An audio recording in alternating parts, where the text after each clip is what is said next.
સ્ક્રેપના વેપારી પાસેથી માલ અપાવવાનું કહી કરોડો રૂપિયા પડાવી લઈ માલકે રૂપિયા પરત ન કરી થગાચરના ઠગોમાંથી એકને ઇકોસેલની ટીમે ઝડપી પાડ્યો છે.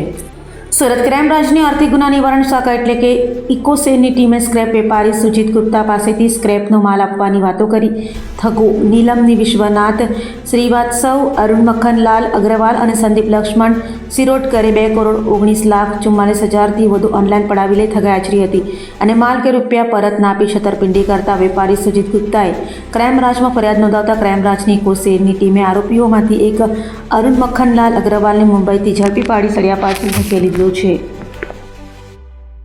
એ કોઈ પણ પ્રકારના ધંધા ઉદ્યોગ માટે ખૂબ જ પ્રખ્યાત છે અને તે મુજબ અલગ અલગ વ્યાપારી મિત્રો પોતાનો ધંધો કરવા માટે સુરતમાં વસવાટ કરતા હોય છે. એમાંના એક વ્યાપારી સુજીત કુમાર ગુપ્તા કે જે પોતે સ્કેપનો વ્યવસાય કરતા હતા, તેમની સાથે અન્ય પેઢીના આરોપી જે છે હાલ નીલમણી, અરુણ મક્ખનલાલ અને સંદીપ, એ લોકો પણ તેમના સંપર્કમાં આવેલા અને સંપર્ક બાદ પોતે સ્ક્રેપ સસ્તા ભાવે તેઓને અપાવી શકશે એવો વિશ્વાસ ફરિયાદીને અપાવેલો અને ફરિયાદી પાસેથી 2,01,00,000 રૂપિયા જેવી માતબર રકમ મેળવી લઈ અને 1,60,00,000નો પોતે સ્ક્રેપનો માલ આપેલો. બાકીના 31 લાખ રૂપિયા ચૂકવવાના બાકી હતા.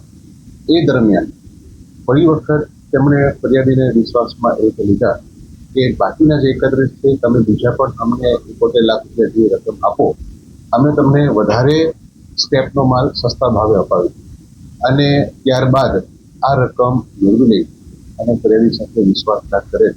જે અનુસંધાને ફરિયાદ નોંધ્યા બાદ આરોપી અરુણ મક્ખનલાલ અગ્રવાલની ધરપકડ કરવામાં આવેલ છે અને આ ત્રણેય પાર્ટનરે સાથે મળી અને પોતે જે પૈસા ફરિયાદી પાસેથી વિશ્વાસઘાત કરી લઈ લીધેલા તેઓના રિમાન્ડ ચાલુ છે. પૂછપરછ કરી હાલની આગળની તપાસ ચાલુ.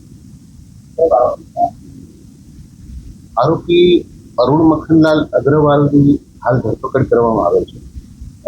તેઓના ગુનાહિત ઇતિહાસ બાબતે પણ હજી તપાસ ચાલુ છે અને ભવિષ્યમાં જો તેઓના વિરુદ્ધમાં અન્ય કોઈ જગ્યાના ભારતના કે ગુજરાતના કોઈ પણ ગુના અમારી જાણમાં આવશે તો એ અનુસંધાને વિશેષ તેઓના વિરુદ્ધમાં પણ કાયદેસર કાર્યવાહી કરવામાં આવશે.